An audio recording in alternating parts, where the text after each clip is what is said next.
All right, Johnny Wunder here with GolfWRX. I am here with Director of Tour Operations for PXG, Matt Rollins. Thanks for having me, Johnny. How's it going? Yeah, good, thanks. So we're in sort of like the on-site lab here at PXG. Yeah. You're out, kind of the guy out in the street, though. Yes, sir. It's a new company. Yep. It's a new endeavor, 4 or 5 years into the making. So talk to me about the start of the tour operation for PXG. Well, it goes back before we actually started the tour operation.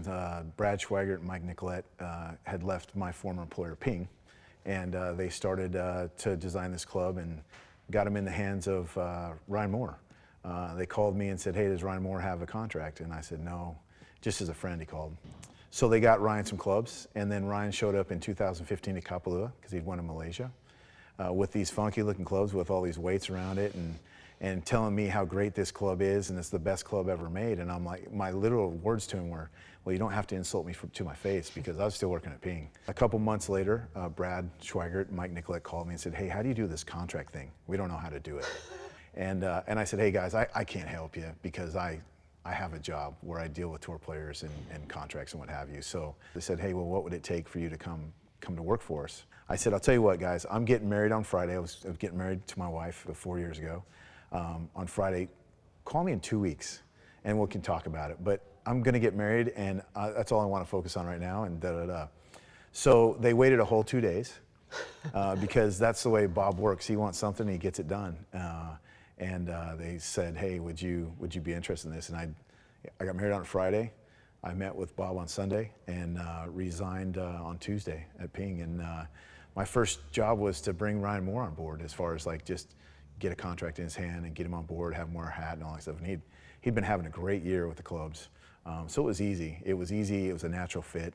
And basically it was the week of Houston, the week before the Masters in 2015, Ryan Moore came on board with PXG and then played the Masters with a PXG hat and had his best finish ever. So he was sort of like the only PXG guy for a little while. Yeah, he was, for an entire year. But then the next part of my job was to go out and see who's available, what's available, how much it would cost, have guys test clubs. So I would go to tour events, talk to managers. I know all the players just from doing this for a long, long time, and just see what the interest was. Everybody was interested because there was a billionaire behind it. Right. But that wasn't the reason we wanted people to be interested. So I was flying to guys' houses on weekends. I don't want to say covert, but it was just kind of under the radar. And dealing with managers after players had hit things, saying, wow, this is amazing. So you're going into a new, you're coming from Ping and going into PXG, it's a completely different animal, right? Oh, yeah, yeah. So at what point did you know, like, oh, wait a second, like I'm actually going to these players with a product that's actually superior? It was a lot of fun, because who doesn't want to hit it further? Who doesn't want to hit it higher? Who doesn't want to hit it softer into a green? And the only problem we had with tour players is that because guys hit it between 5 to 8 yards further, their gaps all got further from their pitching wedge to their next wedge. So my biggest challenge was, what's the next wedge after your pitching wedge? And so guys that were used to going, pitching wedge 40 or 54 degree, were now going, 47, 52, 56, 60.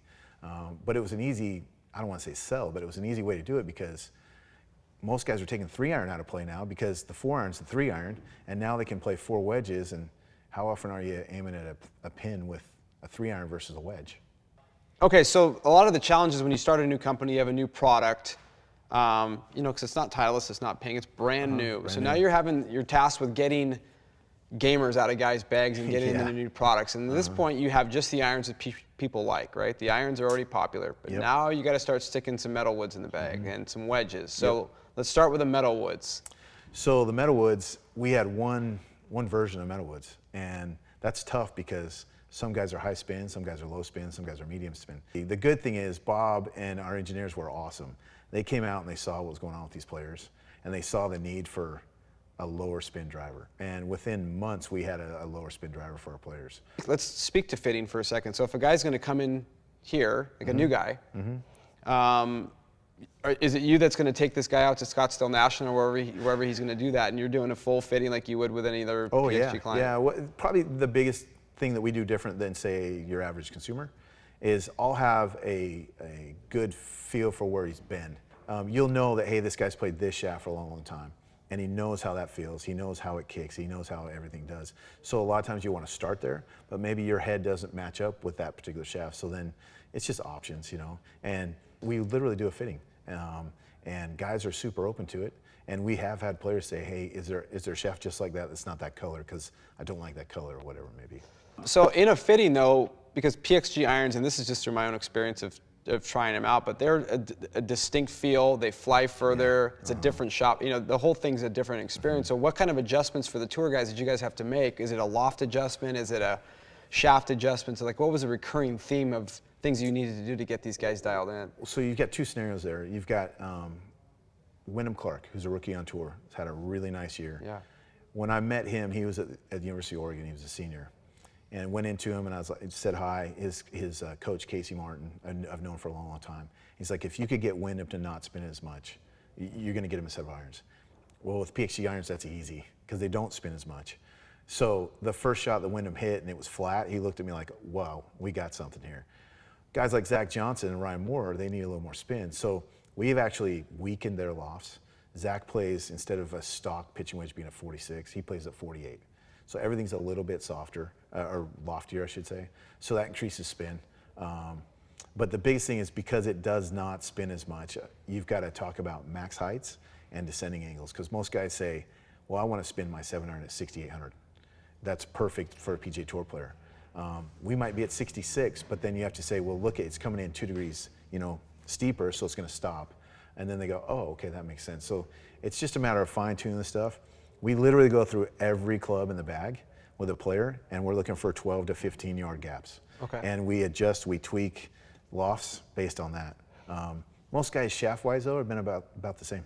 Well, speaking of shafts, like using Ryan Moore as an example, he's very finicky about his iron shaft. Yeah. So I heard a story, like on my podcast, about how he was sort of, you know, eBaying his way through trying to find sets of shafts for, you know, the Dynamic Gold Light X100. Mm-hmm. It sounds like you guys found a new stock for him. Tell me a little bit about that. Well, so Ryan's been with a lot of companies. He's played a lot of different sets of irons. About a year ago, we brought in everything from his garage, which was 15 sets.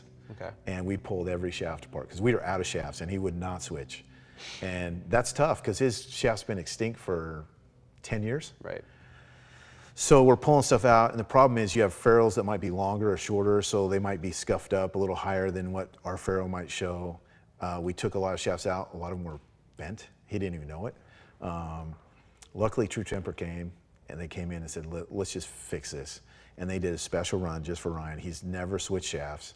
He won't switch shafts, and they made 50 sets for him. So now we feel like Christmas came early for Ryan, right? And we can actually waste some shafts now. You make some mistakes. Yeah, now. We can make some mistakes, but we still have all the old ones. The other thing is with the old ones, like standard length for every company might be an eighth, a quarter, a half. They're all different. There's no standard length. So as far as the tour is concerned, like is the goal with PXG to get 15 guys on staff? Is it always to amass as many staff people as you can, or is it just to keep it tight?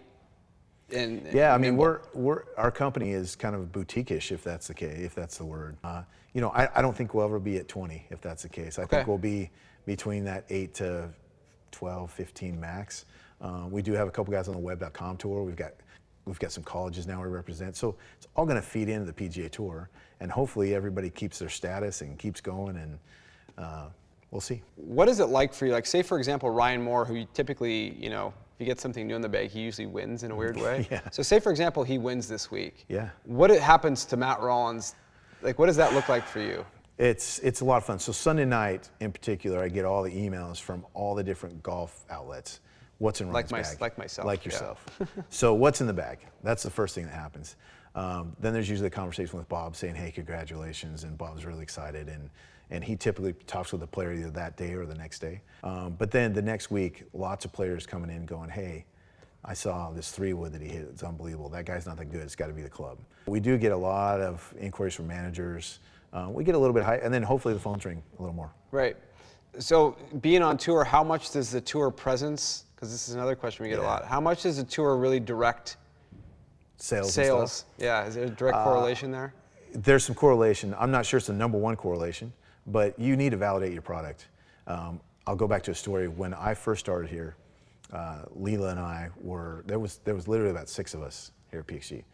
And Ryan was our only staff guy. And we went up to TPC Boston for one of the FedEx Cup events. And on the Monday of Boston, they have a Red Sox Pro-Am on the golf course because the event doesn't start till Friday. Right. So Monday on tour is actually Tuesday that week.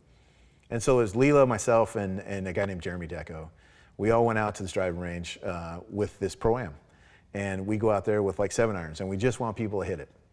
And we're trying to get these guys to hit it, and nobody would hit a club. I mean, nobody would hit a club. They all thought it was a 1 a.m. infomercial club, right? And one of the guys says, well, hey, do you have anybody playing on tour? I go, yeah, Ryan Moore plays on tour. And this guy literally yelled down the range, hey, guys, it's like real. Ryan Moore plays on tour. Then everybody's lining up. We couldn't get enough clubs on the range. And so that's the part that like is important because it validates what we're doing. If Ryan Moore or Billy Horschel or Zach Johnson or Charles Schwartz or whoever it is puts something new in play, then people go, oh, it must be okay then because they're playing it. From soup to nuts, from I guess the top of the bag to the bottom of the bag. Yeah. Do you have more confidence now with going out with PXG equipment than any other time in your career? Oh yeah. Yeah. No, it's wonderful. If somebody asks for something, it's great. I'll tell you this. So I was at Byron Nelson this week. Trinity Forest has an amazing practice facility. They actually have a little par 3 that goes around the driving range. And and SMU, which is housed there, is one of our schools. Right. And so a couple of the equipment reps from other companies decided after work they're just going to go play the little par 3. So they know the coach. When they said, hey, can we just borrow some clubs? And they were PXGs. And the next day I had 3 of these guys come to me and say, man, your wedges are unbelievable. Yeah. And da-da-da. And things that it was a nice compliment. They're going to play whatever they could get their hands on because they just want to go play. But it was nice for them to say that. And so when things like that happen, you go, hey, we're doing okay.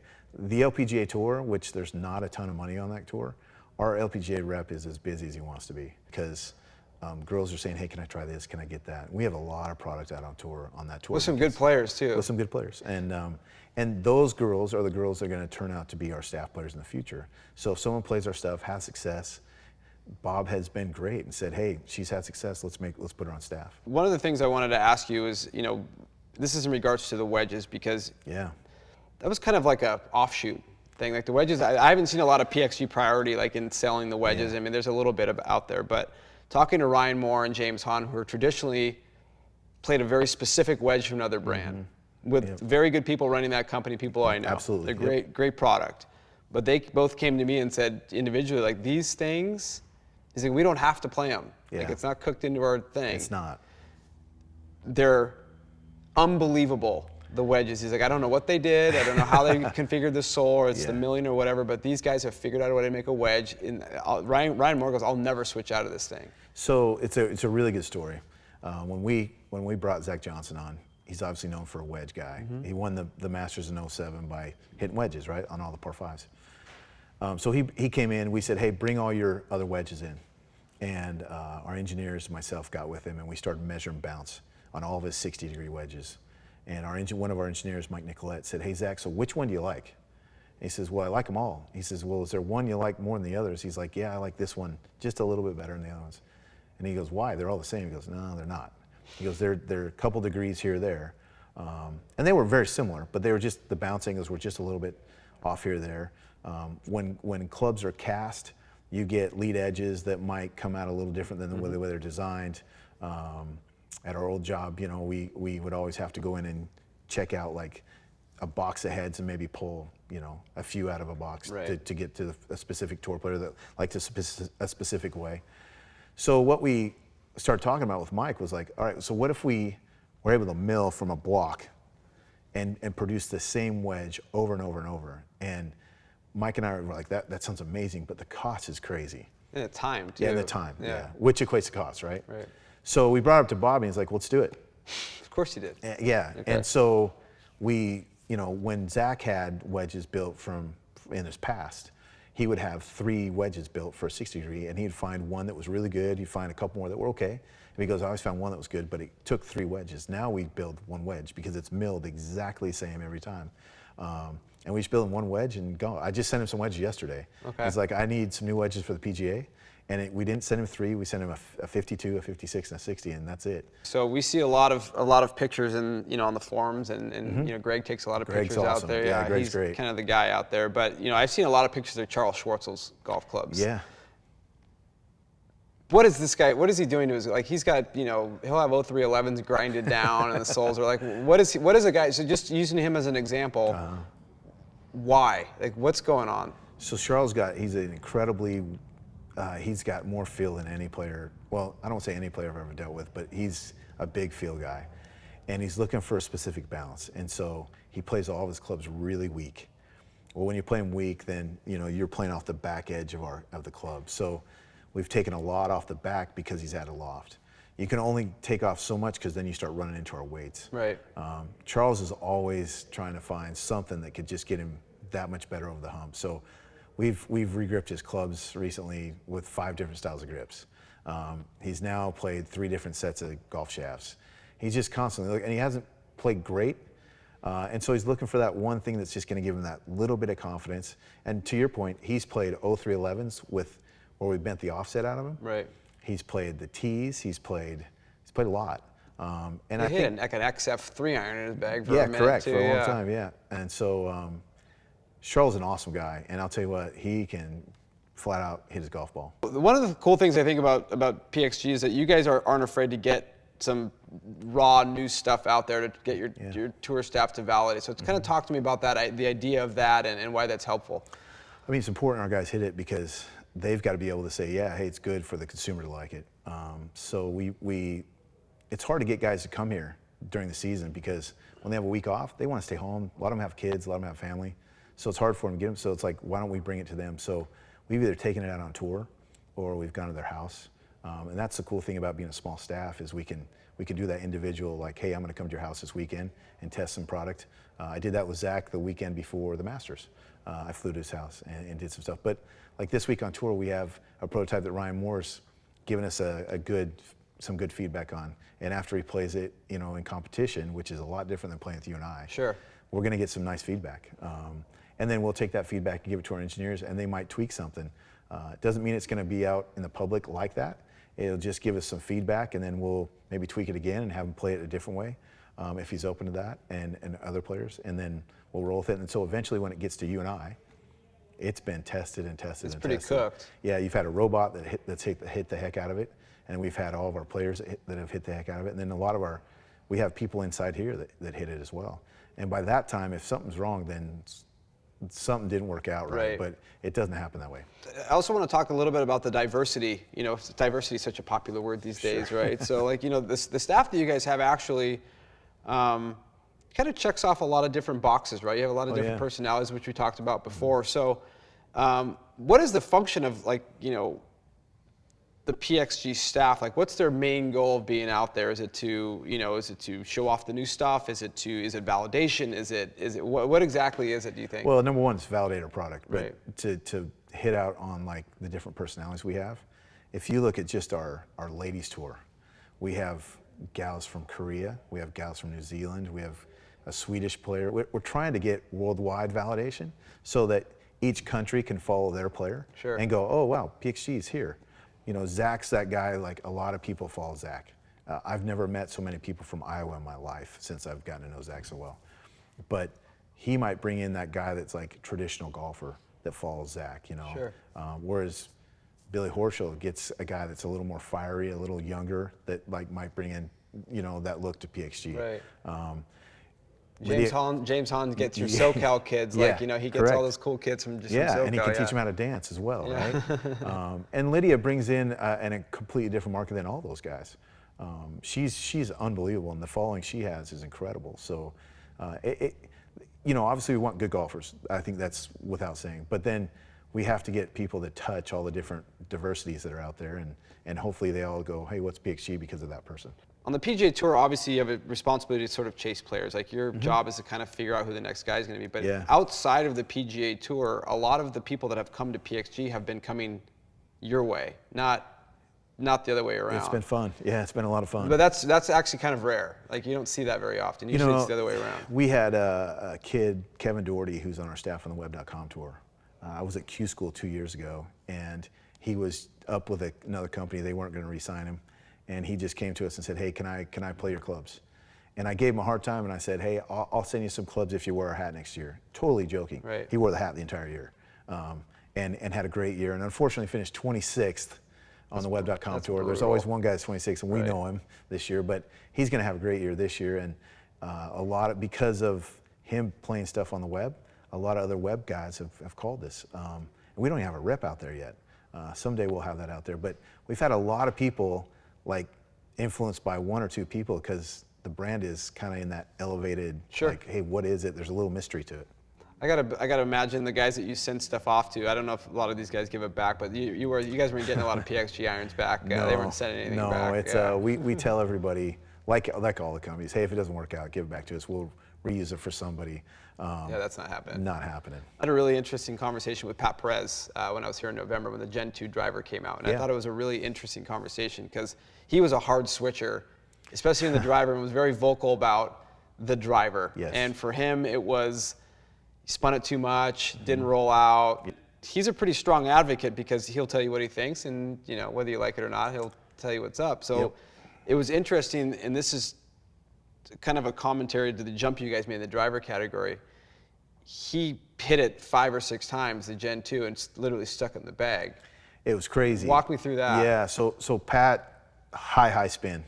I mean, the way he swings a golf club, he's going to spin everything. it goes like and this, it's just, everything. So he plays a ball that doesn't spin. We're doing everything to take spin off. We're playing shafts that don't spin. But he was really doubting the older drivers. And in the off season this year, he was like, I've got to try something else. And almost like brought in some other clubs from other companies just to see if it's him or the club. And so I met him. He had a couple different other clubs. We put them all on the deal and on TrackMan, and our club outperformed them all for him. It was amazing. And for him, it was good to see that because it could check it off and he couldn't go, well, what if? Right. And when that happened, he was like, okay, blinders are on and go. And he's been driving the heck out of it this year. Which for him to say like this is legit. He doesn't compliment. He doesn't compliment it like that. That's not for him. So like I thought that was actually pretty cool for you guys. That day I felt like you guys became a legitimate driver company. That day was a big day. Yeah. And when I got home, I just took a big exhale and went, wow, sweet. Okay, we're in the business now.